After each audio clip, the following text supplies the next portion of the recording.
in this swap. North Carolina power stations were shot at, and they weren't the only ones. This raises concerns we might have domestic violent extremists intentionally targeting the power grid. A counterterrorism expert describes who may be behind this. And if you get something wrong here, there's no cushion. It's led to this business of illegal butt injections. There's a growing black market for butt lifts, and police say it's turning deadly. From ABC News, this is Start Here. I'm Brad Milkey.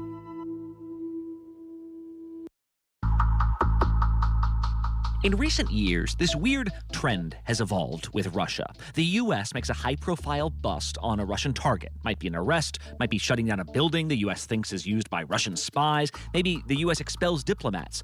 Russia then responds by arresting U.S. citizens in Russia and trading back for their people. We saw this recently with Marine Trevor Reed. There's another U.S. Marine named Paul Whelan who's been sitting in Russia waiting for his release for years. But earlier this year, right as Russia was getting ready to invade Ukraine, Russian police arrested an American sports icon. I had no intent on breaking any Russian laws. Brittney Griner is unlike any of these prior arrests. She's a 6'9" WNBA superstar. She's black, she's openly gay, she can dunk, and she was arrested for allegedly carrying some cannabis oil at the airport. I made an honest mistake, and I hope that in your ruling, that it doesn't end my life here. She was recently sent to a penal colony to carry out a years-long sentence there.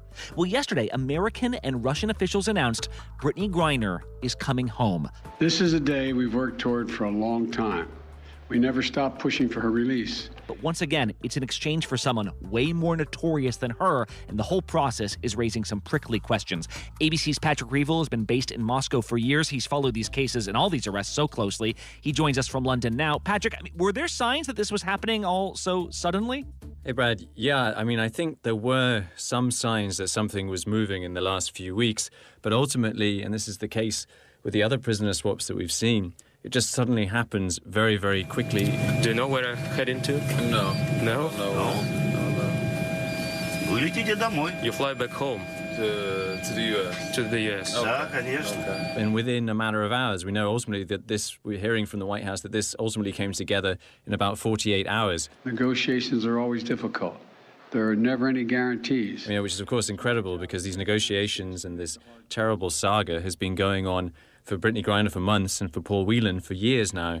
But ultimately, once the decision is made, it happens extremely quickly. And we learned that it was a one-for-one swap. It was Victor Bout for Brittney Griner. Are you ready for long flight? Yes.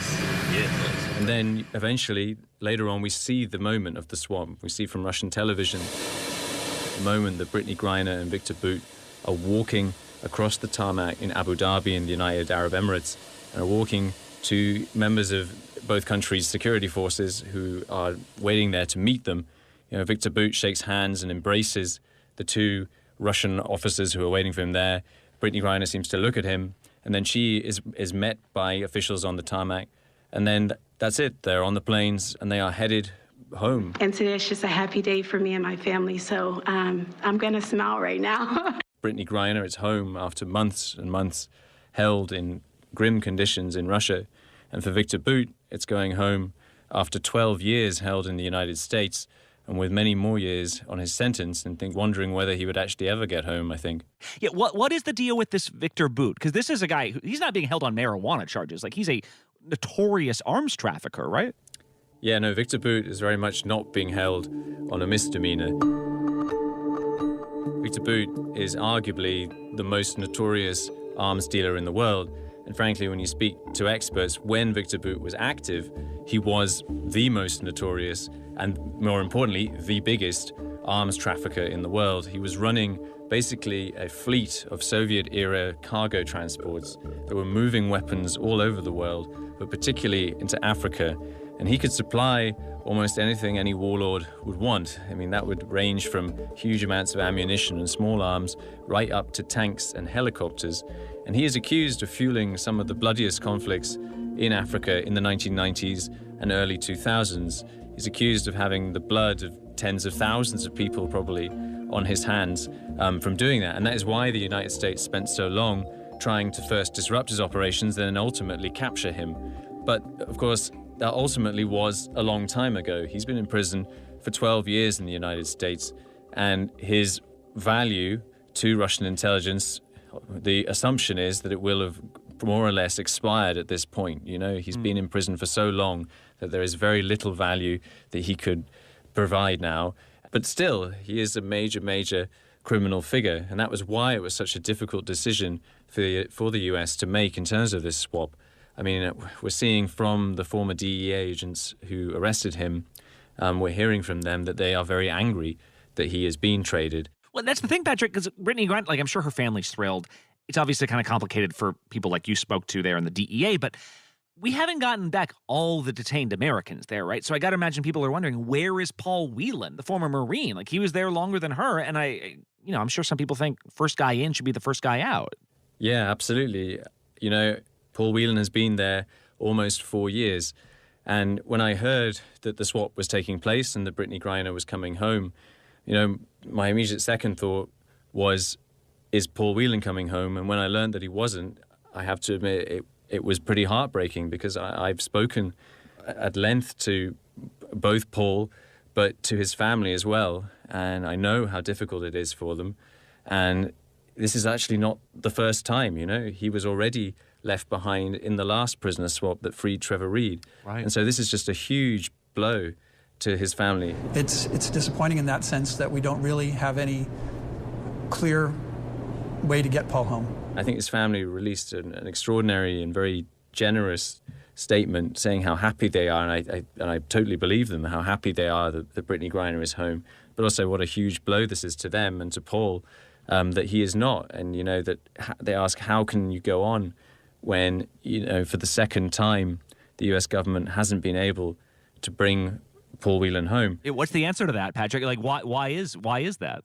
Yeah, it's a very good question. I think the first answer is that ultimately Russia insists on this idea of reciprocity. The Russians were not willing to negotiate in good faith for the release of Paul Whelan at this time. And so we know the US government put forward an idea of trading Victor Bout, who is a very big figure, for both Whelan and Griner, but we know that the Russians rejected it. The Russians are not only asking for Victor Bout, we know they've been asking for other people who are accused of very, very serious crimes and who ultimately could pose a threat if they're released.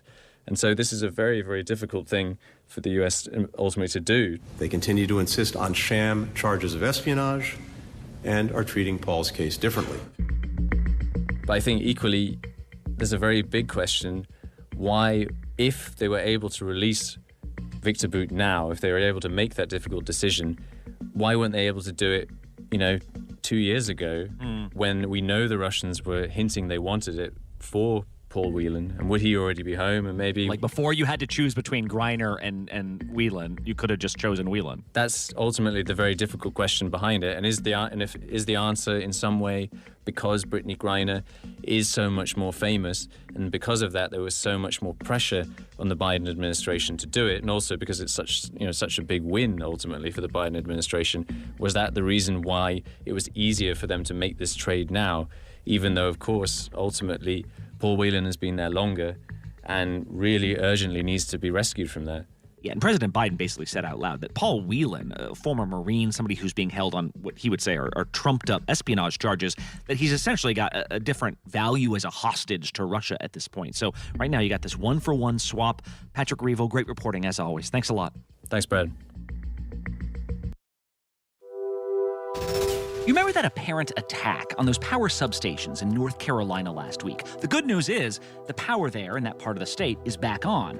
The bad news, though, is that in recent days, a couple of other power substations in different states have also reportedly come under attack. And we have confirmed that this was malicious intent. This was no accident. Let's bring in Elizabeth Newman. She's the former Assistant Secretary for Counterterrorism at the Department of Homeland Security. She's now an ABC News contributor. Elizabeth, what do we know about these other outages? Right. Brad, we had one in Ridgeway, South Carolina, just the other day. The sheriff in Kershaw County tells local media that Duke Energy crews witnessed a person shooting from a vehicle near a power plant, then speeding off. We had another incident in Portland that we're learning about, and there have been a number of utility companies that are reaching out to federal authorities in recent days to tell us about recent or past instances of sabotage. Quote, "We are actively cooperating with the FBI and cannot at this time time share many details about this incident. All of those are being reviewed. We don't know whether what happened in South Carolina and North Carolina are related. It could be a copycat type of attack.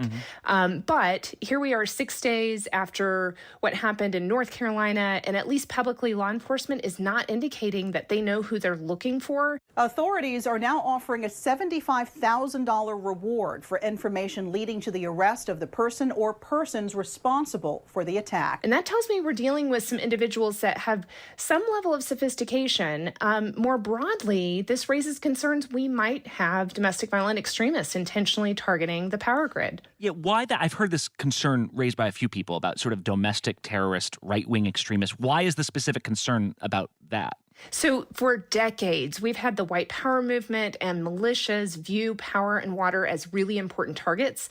This is a part of their mythology, their playbook, a narrative, if you will, that if we can take out the power grid, then we'll create civil unrest in the population, create that chaos, and that's how we're going to be able to get us to a civil war. So in their ideology, the goal is a civil war so they can overturn whatever the current authorities are and institute the type of government that they think is needed. So if you're a white power movement person, you want a white government, a white nation state. If you're anti-government in nature, like a militia, you might just believe that the current U.S. government is no longer abiding by its constitutional responsibilities, and you want to go back to the basics of the American Constitution. So the end goal might look different, but they both follow this same playbook of we need to have civil unrest so that we can then get to civil war to overthrow the U.S. government. Wait, like the plan is to go to a power station and like put a part of the country into darkness for a couple days, and like that's the start of everything? Yes,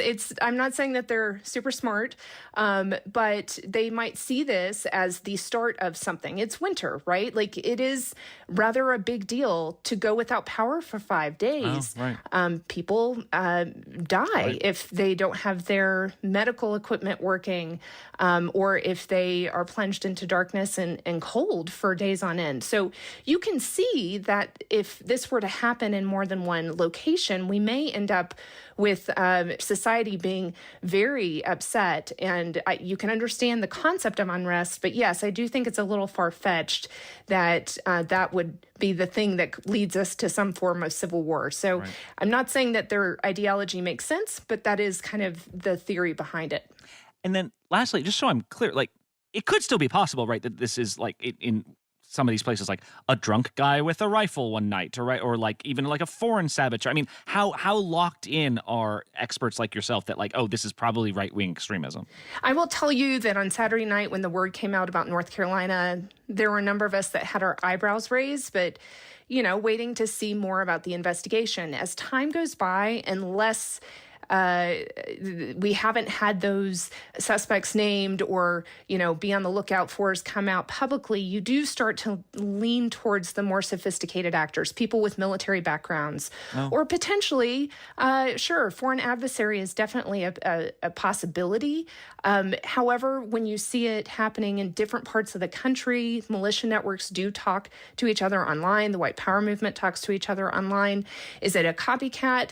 Potentially, is it just a lone actor? That is also entirely possible. It's just a little suspect that we're seeing a number of these incidents all around the same time. And that's why I think you see the FBI involved, ATF involved, and a number of law enforcement agencies really taking these threats seriously. Yeah, and again, a lot that's unknown, but noteworthy, I think, that so many people in counterterrorism circles are kind of raising their eyebrows right now. All right, Elizabeth Newman, formerly of DHS, now an ABC News contributor. Thanks a lot.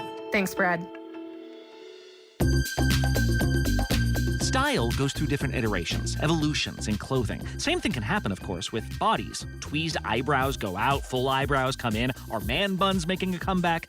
And of course, some of the most impactful and sometimes unsettling pressures can come in the form of body shape itself. For years, lots of top models had one thing in common. They were super skinny. Lots of women across the country followed suit. Well, now, lots of celebrities seem to have something else in common.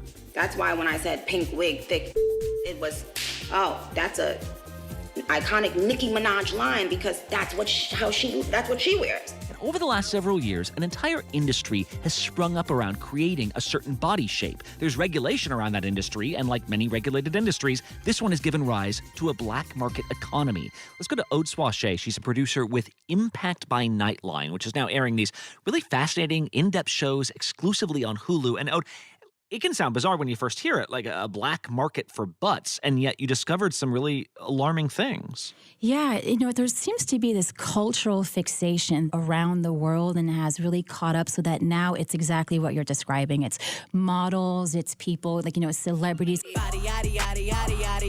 It's in music, it's in fashion, it's all over social media. All right, y'all, BBL update. I am officially 2 months post-op. Yes, I have a BBL, a lipo 360, and arm lipo.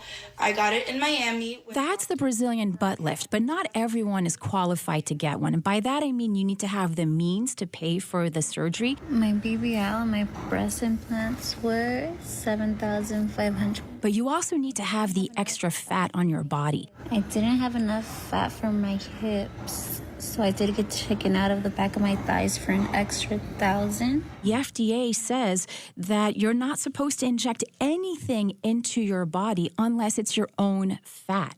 And there are a lot of people out there, because it's not just women, it's also men who get this. There are a lot of people who can't afford it financially or with the extra fat. So it's led to this business of illegal butt injections.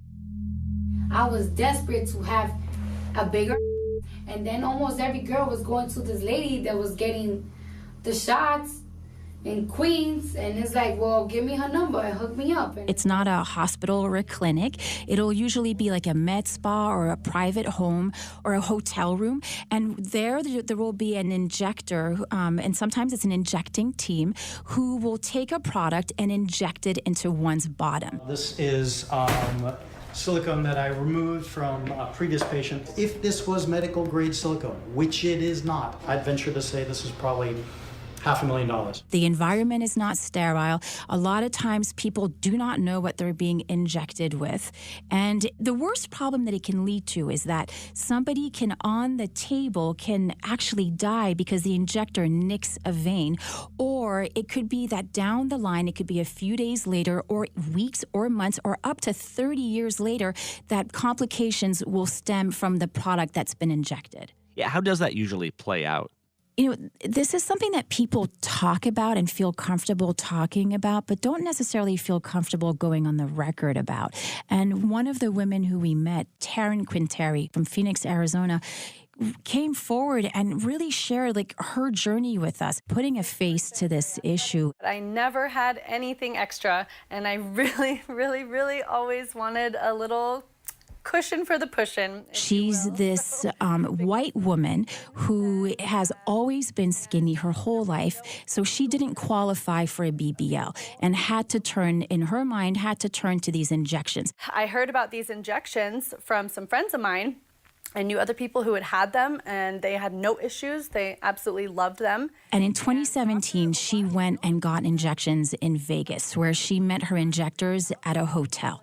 And in fact, these injectors were so popular that when she got there, there was a line of women around the corner waiting for their turn. I talked to them, and she had done her own daughter, so I thought, I completely trusted her. And I was also told that it was a form of injection that would dissolve in a few years, and I researched the product that she said it was, and it all seemed fine. She was really pleased with the results that, for the first 6 months, and then she started to have problems.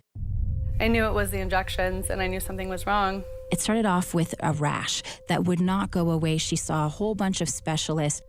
One of the people that specialize in silicone injection removals in the United States, he told me it was worse than cancer because it was so deep into my muscle. So you can't just remove your entire muscle, you need a muscle.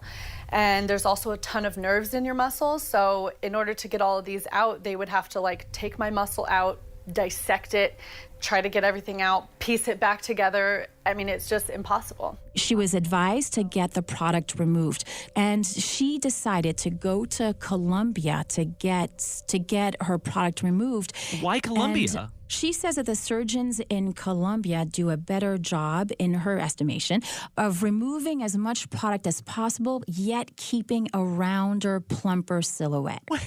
And she tells us... I thought you were about to say, she went because the doctors in Colombia had more experience to do this safely, and some of the doctors here, she didn't trust safety. You're saying, she was still thinking about aesthetics here. She is still thinking about that, yeah. Because I'm young and vain, and I want to live pretty. So the doctors in America, that they focus on really just getting as much product out of you as possible for your health, but I'm choosing my looks over my health, I guess. The little beads that you see. Yes, the product is all these white zones. All of this is the product. Her surgery was really successful.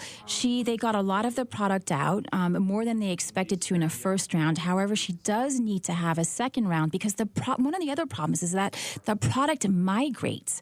And so she needs to have more surgery to get that removed. So if this is illegal, are there legal consequences to the people running these things? Are there raids of butt injection sites, or does this not rise to the level of concern with local PDs? Because it can sound silly almost, except it sounds like there are lots of women whose health is being compromised here. That is such a good question. And yes, the police is trying to crack down on this.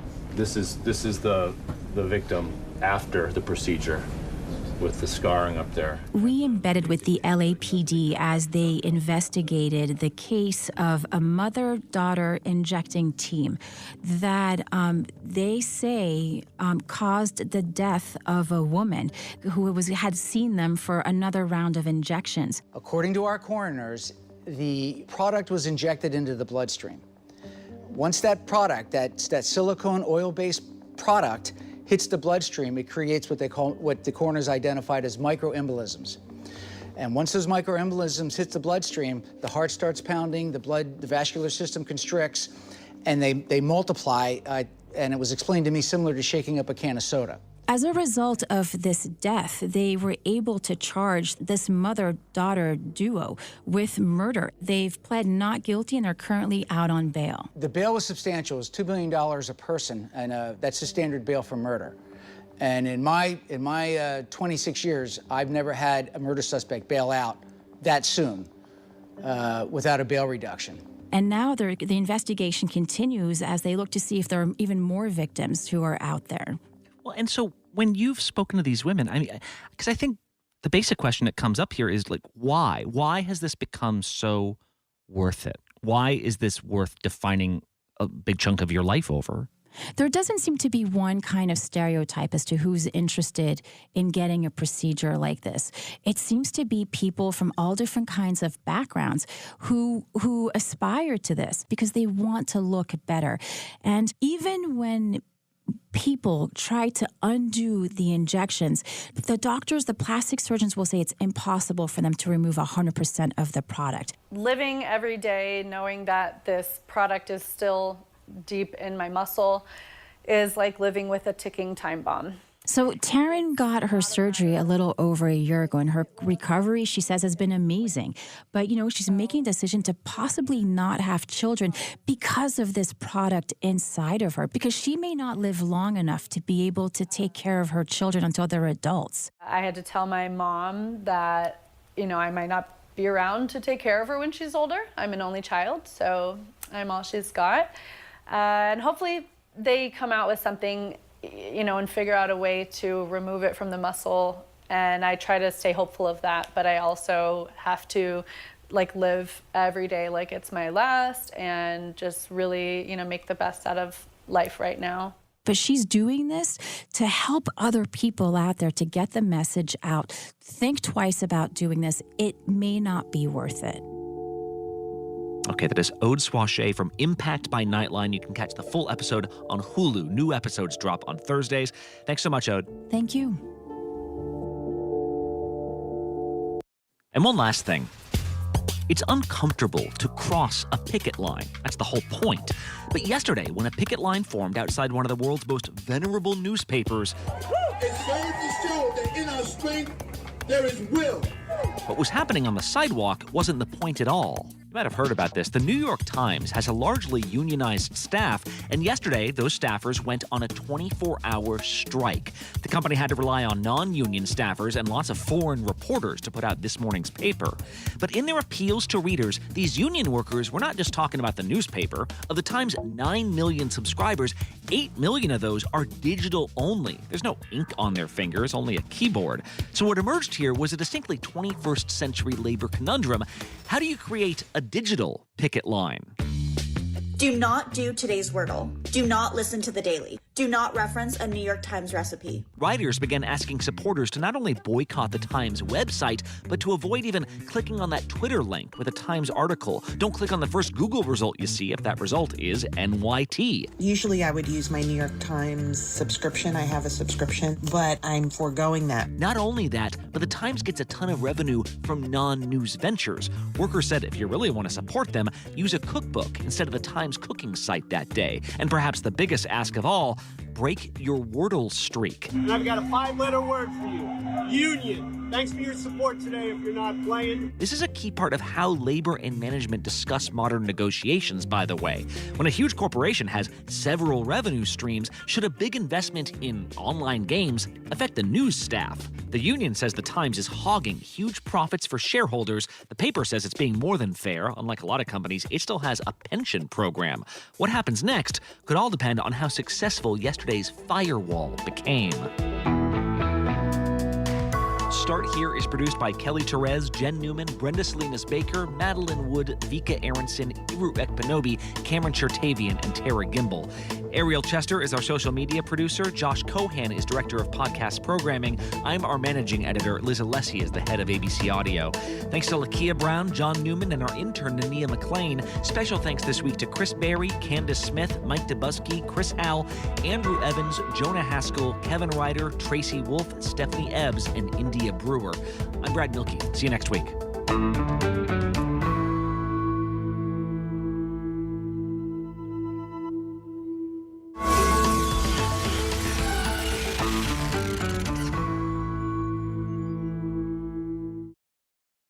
With so much at stake, so much on the line, more Americans turn here than any other newscast. ABC News World News Tonight with David Muir, America's #1 most watched newscast across all of television. This is where I belong. This is home. Real dirt in the sunlight again. I'm very excited. Anything could happen at any moment. My heart is so happy right now. We're making magic. We're making magic.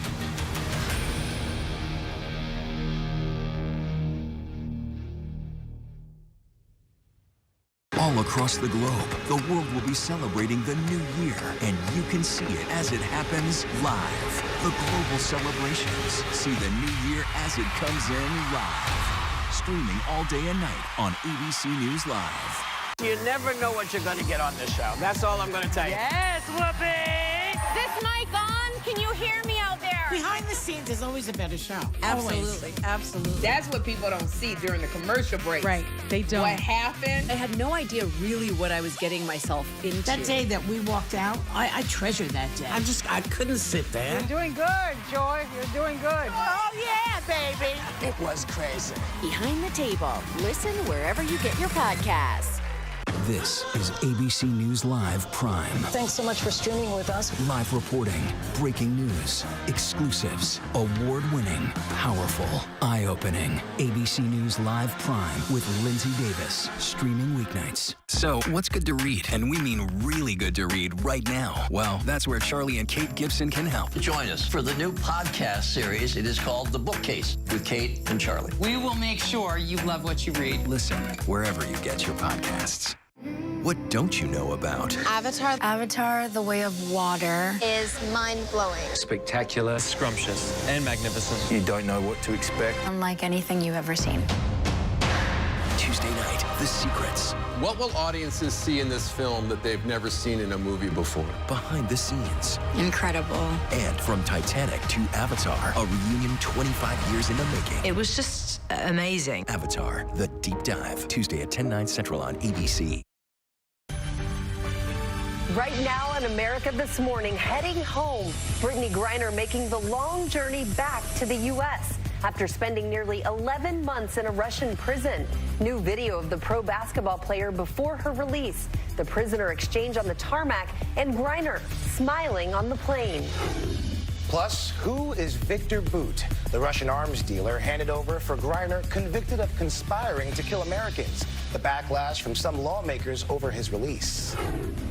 The triple-demic takes hold, rising flu cases nationwide, and Los Angeles County reporting a huge spike in COVID.